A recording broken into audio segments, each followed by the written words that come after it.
Hi, friends. I've decided for the Ministry of Imagination to do an update and a little bit of a story. So, first update is I am doing a video. It's going to take a little while. I've done some community posts and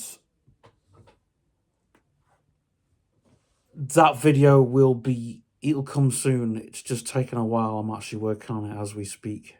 So, I thought I'd do a little 10-minute story on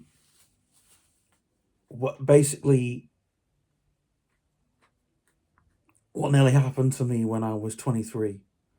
So when I was 23, I nearly lost my imagination for good, which in actual fact is like true to form, because that's what happened. And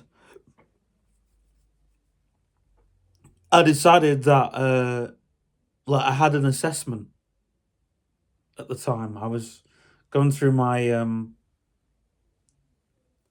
Asperger's assessment, my second one that I had with the Hesker Centre, and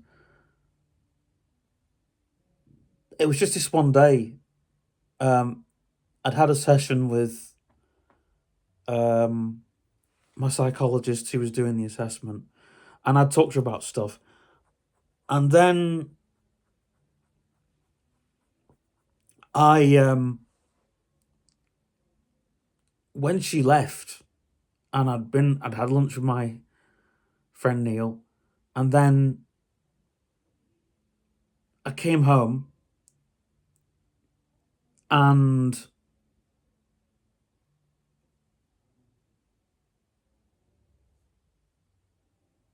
um, I just thought, how am I going to keep doing my pretend and play stuff? How am I going to keep doing it? Now, how am I going to keep promoting it? How am I going to learn from it?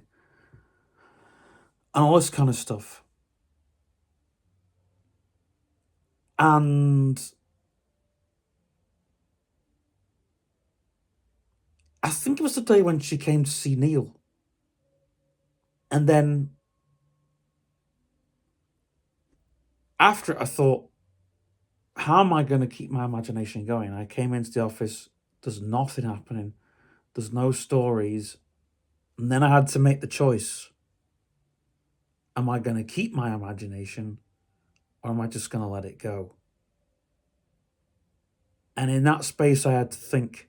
It's a bit like Neo in The Matrix when he gets given the two pills. And I just decided, no, I'm going to keep my imagination. There's no way I'm going to throw it away.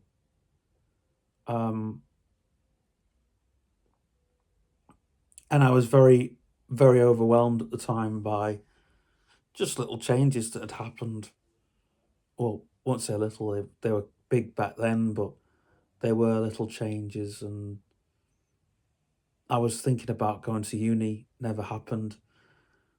And just my life was just changing and all the rest of that. And so I just kept holding my imagination. It's still evolving. This room where I am now, where I create these videos, in fact, um, is where I now spend a lot of time working on. It's like this room is everything. Wow, that sounds like when they used to promote CD-ROM technology in the early days. But yeah, this room has everything in it. I do all my pretend business stuff in here. I do all of my um, creation in here. It's not like in the early days when my world was downstairs in the kitchen and the office, because this room was just where I slept, really, and kept a few things. Like, I made a few videos in here in the early days, but not really much because it was all about being downstairs. So now, but I still look out at the back garden, which I used to do in the kitchen. when I was in the early days of being in this place. So a lot of my imagination was created downstairs.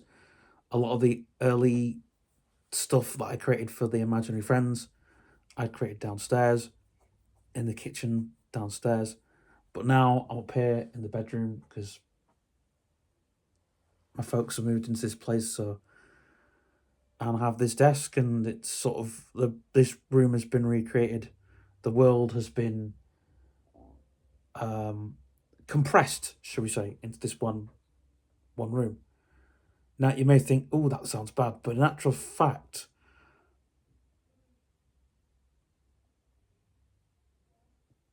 I have my laptop and I have a complete archive of things that I am going to read out to you in the coming weeks.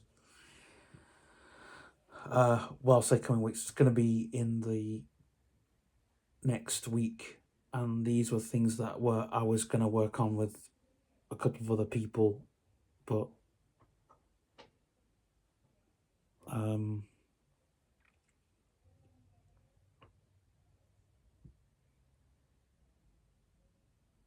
so yeah. So I'll do a little update, little story.